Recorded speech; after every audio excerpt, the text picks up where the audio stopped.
Welcome to day 5 of the Power of You Telesummit. We have wonderful women tonight who are going to share with you what they do, why they do it, what inspires and encourages them, in the hopes that it will inspire and encourage you to go after your dreams. Let's get started right away. Maria, go first. Tell us what you do and why you do it. What do I do? What don't I do? I work with usually high-achieving executives, mostly female, but we don't turn anyone away. But folks that are busy, high achievers that still feel like they're not necessarily hitting the mark in things that are truly meaningful to them. So I pretty much help people to work smarter, stress less, and achieve more, if that makes sense. It's a great job. It is a great job. It's awesome when that light bulb goes off. Tell us how you got started. Well, my background is in mental health and counseling. And so I've been for more than, 25 years or so. My background has been child and family therapy, child welfare, and just working with people in general of all walks of life, etc. And I was doing a lot of work with parents. And, I just assumed that the biggest challenge was behavior challenges, right? And so I decided to survey the parents that I was working with on what was their biggest challenge, what keeps them up at night, right? And surprisingly enough, I assumed behavior challenges, potty training, talking back, etc. And it came back overwhelmingly time management. And when I thought about how can I help folks with time management, I really wasn't happy with what's already out there. I mean, people know how to fill in their calendar. But as I was talking more specifically with people, what I realized was they don't have a problem getting things done because they're already juggling a ton of things. They're getting a ton of things done. They're checking off their to-do list. But at the end of the day, it's really that feeling of, I don't feel like I'm really making progress on things that really mean something to me, because we get caught up in that day-to-day, first of all, survival mode, responding and reacting to what everybody else demands of us, wants of us, asks of us, right? And we want to be liked, we want to be a team player, we want to please others. And so I find that a lot of my clients would be getting a lot done, helping a lot of other people, but then falling short of really helping themselves to achieve things that are meaningful. So my tagline is always do more of what matters. And it has a dual meaning. First of all, it's do more of what really matters to you, because when your priorities are super crystal clear, then your decisions on where you're going to spend your time, energy, focus, and even your money become pretty easy to make. But if we don't take that time to be still for ourselves and figure out what is it that we really want, then it's really hard to achieve that. So you're getting a ton of stuff done, but at the end of the day, you're still feeling kind of empty. It's like, when is it my turn? So I help people find that, what is that balance and what needs to go, right? What do you have absolutely no business doing or saying yes to? That is so powerful. Sometimes we get caught up in that list of things to do that we forget us, and you can't pour from an empty cup. So you have to be taking care of you in order to pour into the people in your life, whether it be your family, whether it be your tribe, your clients, whoever it is. If you're not taking care of you, sooner or later, you're going to hit burnout, and you're going to reach a point where you can't go on. LaShonda, tell us what you do and what inspires you. Sure. Basically, what I do is I work with women who are in jobs that they really can't stand, that's kind of sucking the life out of them, and help them transition to create a business that feeds their soul, in essence.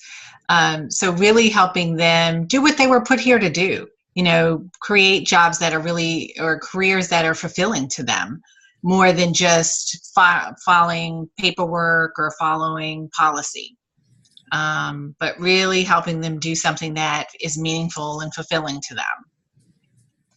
And so how I got started is kind of a roundabout.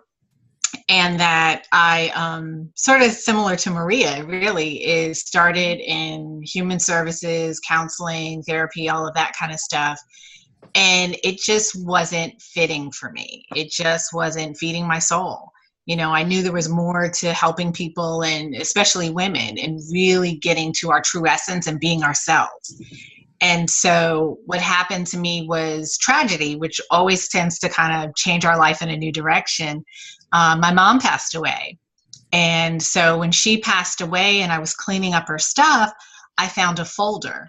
And it was all of these ideas and businesses that she wanted to do that she never had an opportunity to do. So I call it her folder of dreams. And from that moment on, it changed my path and shifted. So looked for an out from the job and started my own business, and really focusing in on how do I help other women not do what I did, but also not have the same path that my mom did, which is, you know, work a job all of her life and have this folder of dreams and not have it manifest. I think that is so powerful. One of the ways when I started actually helping women share their stories, it happened after my mother-in-law passed away, and we were cleaning out her apartment, and I found this spiral entitled My Life. And she had wrote all these things about her life that she had done. And so I was new to the family. My husband and I were just married when she passed away. We had been dating for like 4 years, and I had been taking care of her during that 4-year time. But so I started to read to him the stories that were in the book, and they were things that she had done as a teenager, the fact that she had ran away with their dad to get married, and it was very scandalous at that time. They had no idea. They had no idea these things had happened. She had skipped school and got stuck in the courthouse because her father had come into town and her friends were in town. I mean, it was wild, the stories that she had put in there, but no one knew them because her kids had never seen this side of her. They knew her as mom, the person who takes care of everything, bandages your knees, wipes your nose, you know, raised them, but they didn't know all of her. And for me, it was sad that those stories were just, and they were handwritten in this spiral called My Life, and no one had read them. So I published some of them in some of our books, because every woman needs to have her story heard. You know, I want my children to know that I'm more than just mom. You know, there are things that made me up. There are things that inspired me, encouraged me, you know, things that hurt me or upset me. There are reasons why I live the life I live. And so I want everyone to have that opportunity. That's why I do the anthologies at such a price, where they can just come in and do their stories, because it's important that our words carry on to the next generation. It's important that our stories and our legacies are handed down. You know, before this time, and with all the social media and everything, there was a time when storytelling and the things that our ancestors had said was very important in our society. And so I want to make sure that we continue that, and that for years to come, her grandkids, her great-grandkids can read about her adventures and things that she did, because they all made up who she was. And so more than just the woman they visited on Sunday because she cooked good meals. You know, there was more to that. And so I think it's important. And for me, it was so sad that it was in this spiral beside her bed, and nothing came of it until she was gone. You know, so I encourage you, if you have grandparents, if you know, even your stories, write them down, because somebody needs to read them. I mean, for my husband and his siblings, it was a shock, the thing she said. I mean, she was a little wild back then.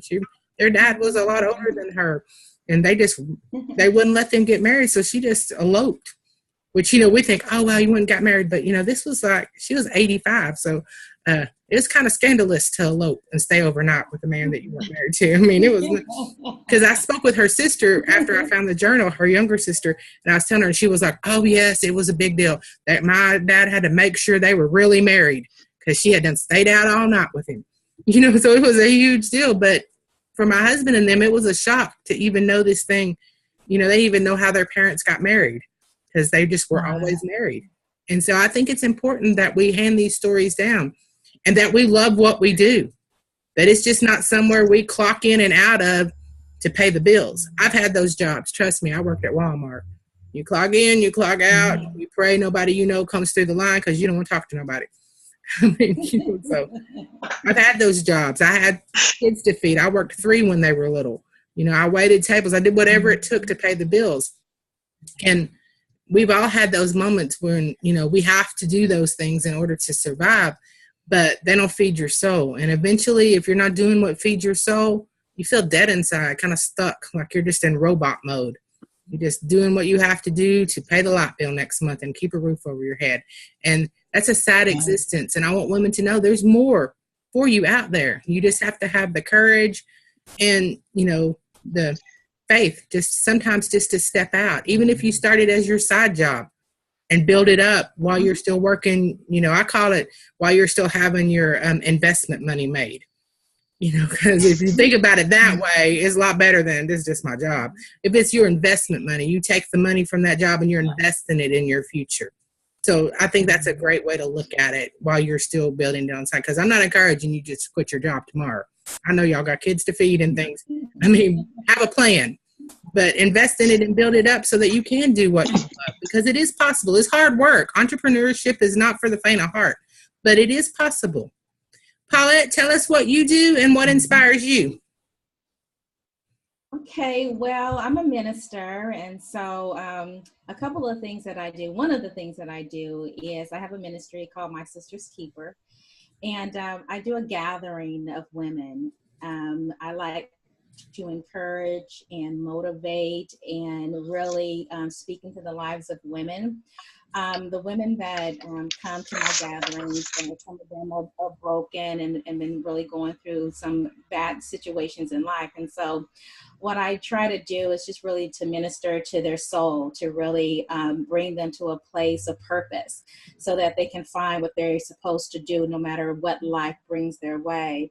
And so being a minister, it opens up a lot of doors for me to minister to women of all walks of life, those that are rich and poor, those that have purpose, and those that don't. But really, my desire is to see these women walk in wholeness, walk in their divine purpose in life. It is to encourage them. It is to pray for them. It is to just really just motivate them to get past the pain to find their God-given desires, their God-given purpose. And so with that, that comes, I do also life coaching, where, I can do one-on-one coaching with women and just sit down and talk with them and just really try to get them from being stuck and getting out of that place of finding what they're supposed to be doing. And then, hopefully in that process, they find the joy and the passion in doing what they've been called to do.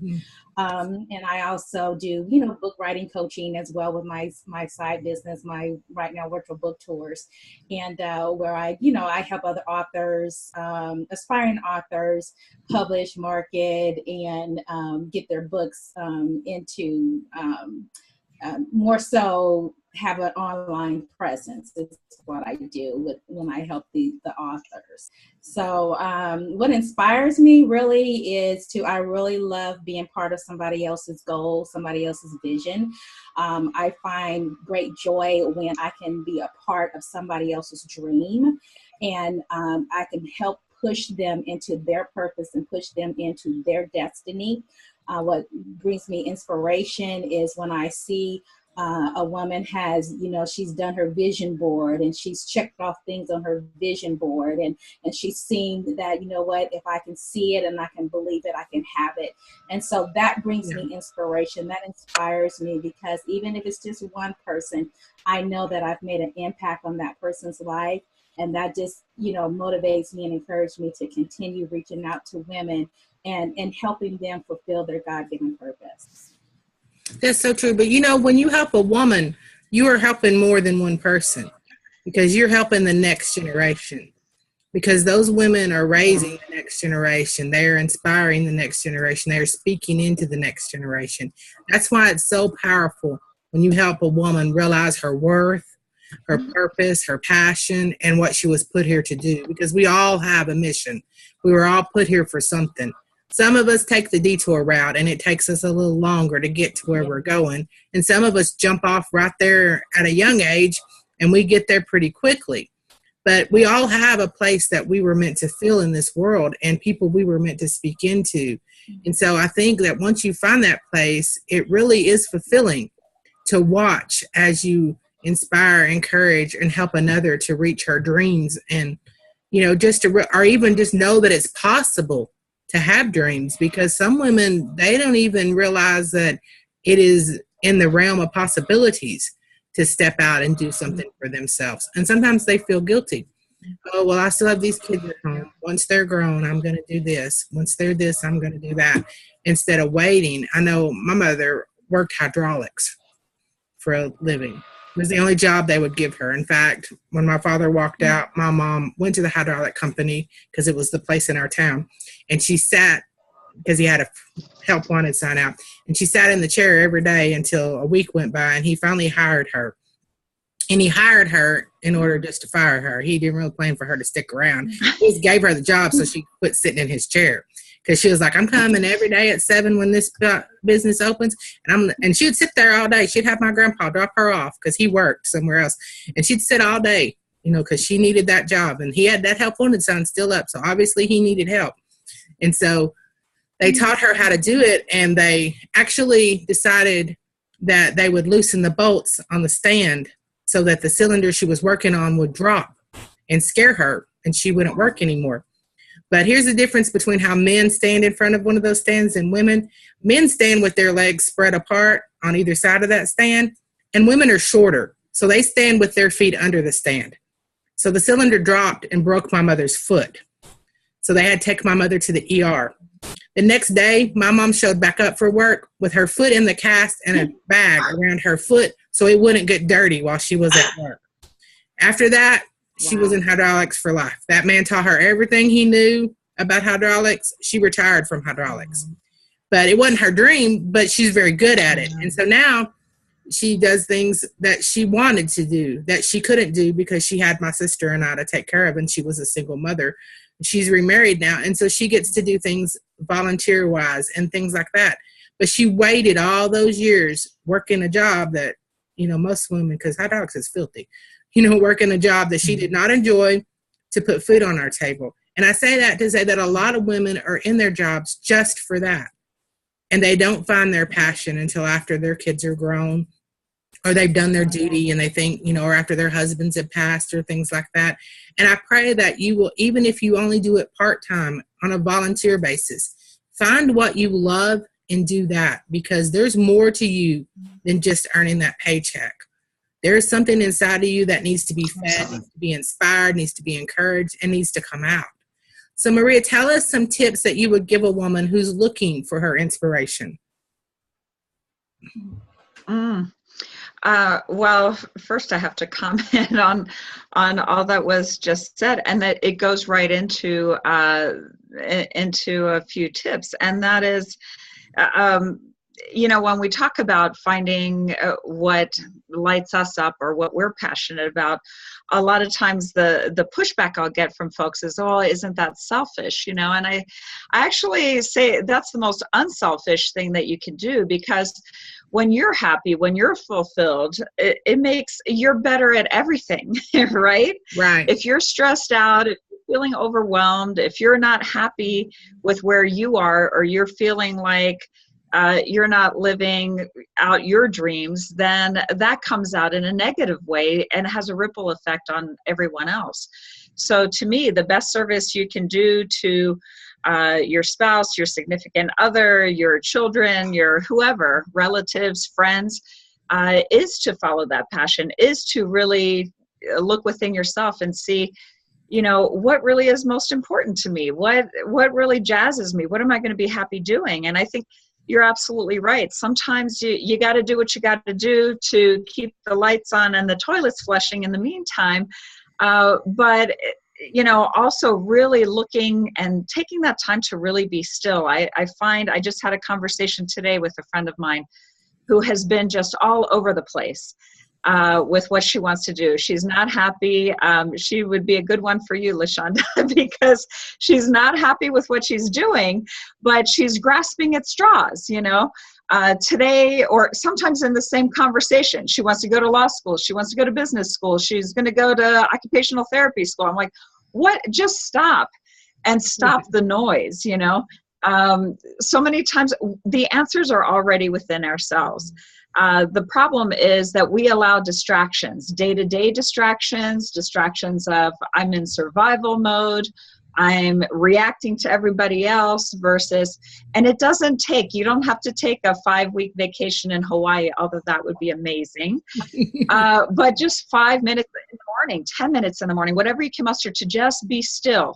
And whatever your belief system is, whether it's being still in prayer, in meditation, just silence, and the answers will come to you. It's get rid of the distractions because it's all noise. Being on the cell phone, being on social media, watching TV while you're doing something else. So it's really focusing with laser sharp focus, giving yourself time to be still. That is huge. And to really get in touch with what's important to you, what really jazzes you, and focus on that. Everything else doesn't matter. I hate to say it, because we get sucked in by that. Oh, well, society tells me I should drive this, I should carry this purse, I should be doing this. Oh, all my kids' friends are involved in these activities, so my kids have. You don't have to do anything. And so the tips would be still. Really focus in on what makes your heart sing, right? And get rid of those distractions. And I'd have to add that other one in there is you don't have to do anything for anybody, right? So it's a choice. If you choose to go with the distractions, you need to realize you're choosing that, and you need to be accountable and take responsibility for the results. Because you can change them just by changing what you do. Tiny things. Doesn't have to be a huge change. I know that's kind of scary for folks, and not all of us are wacky risk takers like myself, but tiny changes day to day over a course of time can alter your entire life trajectory. That's so true. And it all starts with you and the choices that you make. Yeah. We always hear that you choose the choice, you choose the consequence. Well, it's the same thing about life. If you choose to stuff down your passion, to stuff down your purpose, then you're going to be unhappy. I mean, it's going to happen because if you're not following what you're supposed to do, then you're kind of lost out there and you're just going through the motions of your life. And the sad part is that you're going to look up, trust me, because I've been there. You're going to look up and be 40 and you're going to say, what in the heck is going on here? Because I remember my first marriage was domestic violence, and I stayed 24 years with that man. I raised 2 children with him. And when I got 40, I had grandchildren. And I heard him, and I know that he spoke to my children the same way, but sometimes you get a new ear or a new lease on life. I don't know, maybe the veil is lifted from you, whatever you want to call it. You get keyed in. And I heard him speaking to my grandson and teaching my grandson how to disrespect women. My grandson was only 18 months at the time. And I just turned around in myself and I was like, no, what is this? I don't drink. We have none of the same lifestyle. I'm not happy here. I haven't been happy in years. I'm just going through the motions because somebody told me that once you get married, you're supposed to stay there. And so I thought to myself, what is this? We don't even like one another anymore. It isn't a matter of love anymore. We don't even like one another. We don't even want to be in the same room together. And so when I walked out, I walked out with just me, some of my clothing, my kids' pictures, because I knew when I left, it was going to be over, because he burnt to ground, is gone.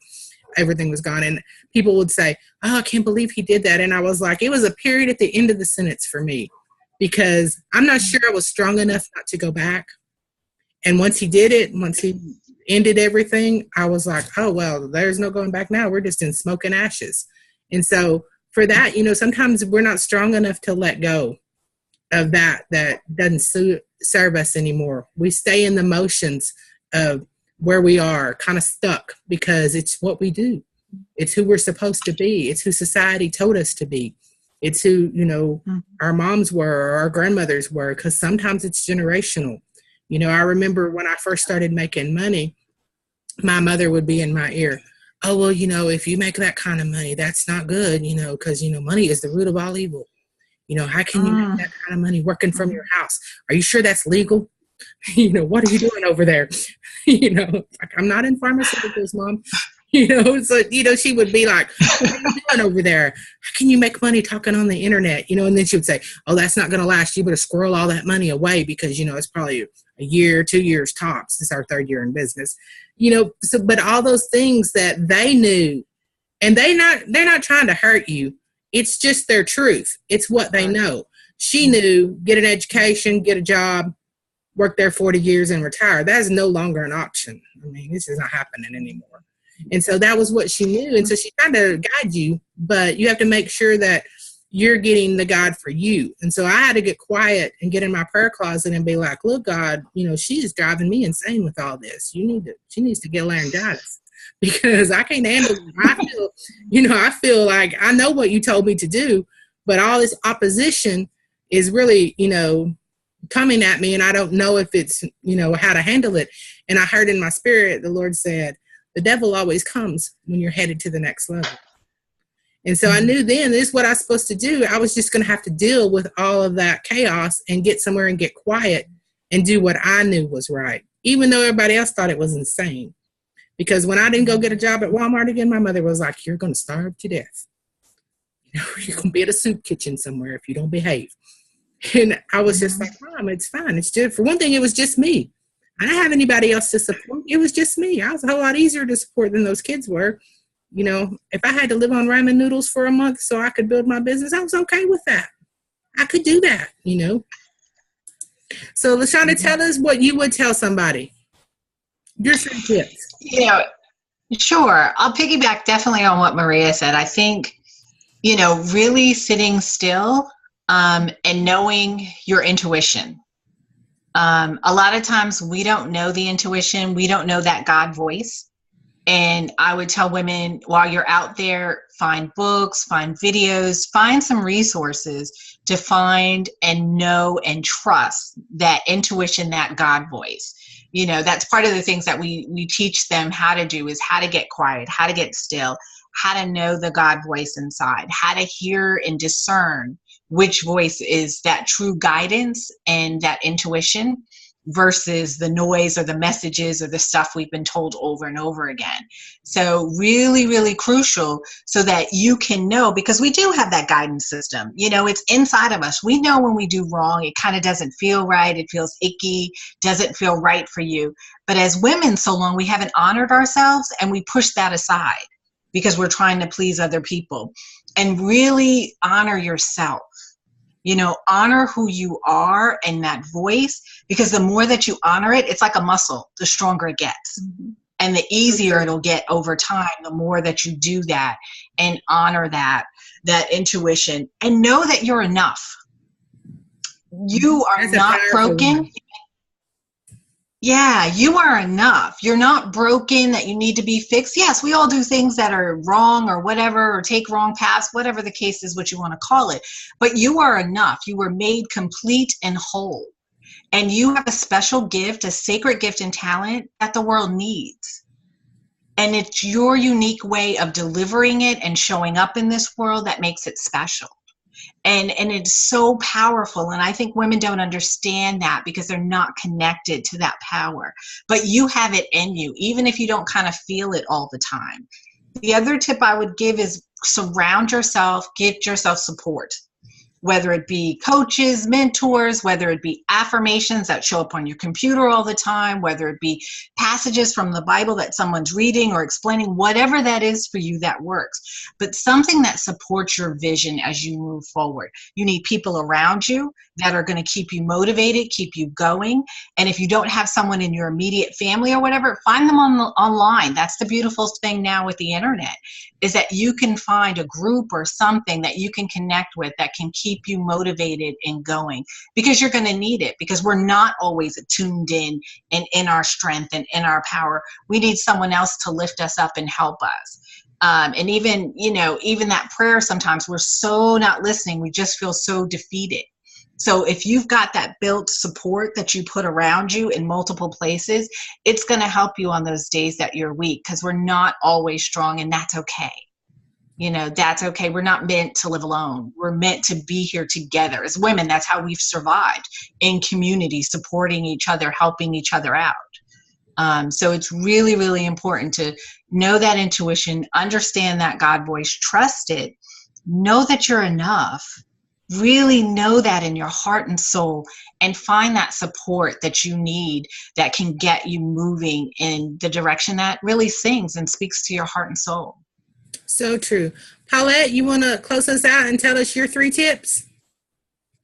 Sure. I share with women that it's okay to just do you, because sometimes, we get so busy with trying to fill all the gaps in other people's lives and be that filler, that it's okay just to take time out for you. It's okay to be selfish. It's okay to just, if you want to just go to the, to the movie or to the spa, or, just relax, that it's okay for you to just pamper yourself. And a lot of times we don't know that we're worthy of that we have that ability, and that's something that God, gave us, that we have that ability to know our worth and know our value.